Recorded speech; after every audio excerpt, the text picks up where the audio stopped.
భార్గవిని చూస్తుంటే నీకు లోపల ఏదైనా అవుతోందా? లేదు, అలాంటిదేం లేదు. ఏమీ ఉండకూడదు.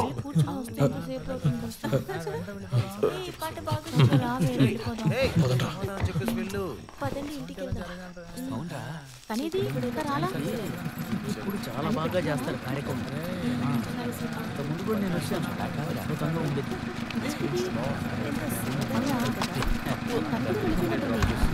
గౌరవం ఏముందలే, గౌరవం చూస్తేనే కదా మనసు ఉల్లాసంగా ఉండేది, ఉత్సాహంగా ఉండేది. ఎంతసేపు వస్తాం?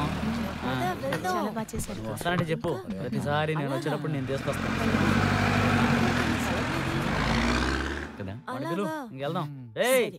కార్యక్రమం అయిపోయిందిరా, రా వెళ్దాం. ఉదయం కలుస్తాం.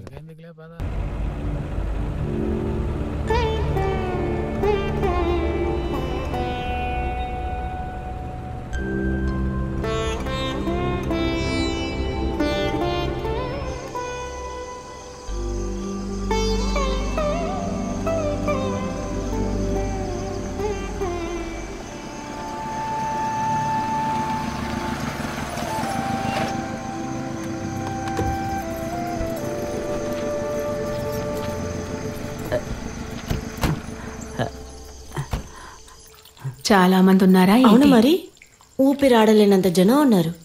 ఇంకా భార్గవి నుంచి వస్తుంటే దేవతలాగా అనిపించింది తెలుసా.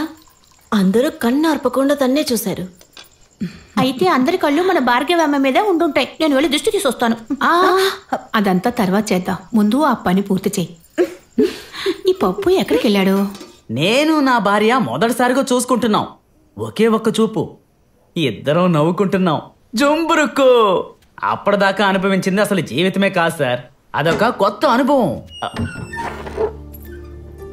అమ్మయ్యా, చివరికి నువ్వు తలుపు తెరిచావు. ఇప్పటికైనా మనం భోంచేద్దామా? నా ఊరుకోలేదా, నేను తీసుకొస్తాను. రా పాప.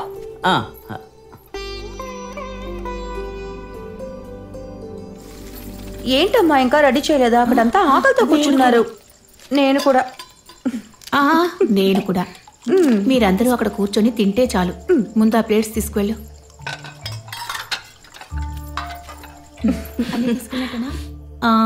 ఇంకా 2 నెలలే ఉంది. జాగ్రత్త, రక్తం వస్తుంది.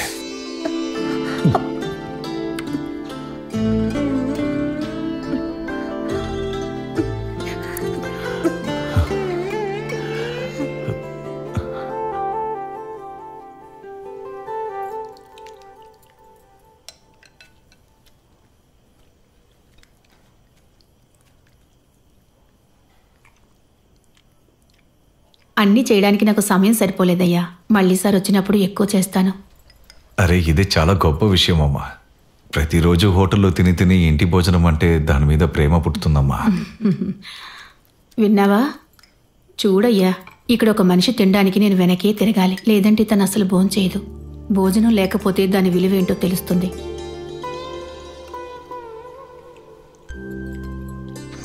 ఇక వెళ్దామా? బాయ్.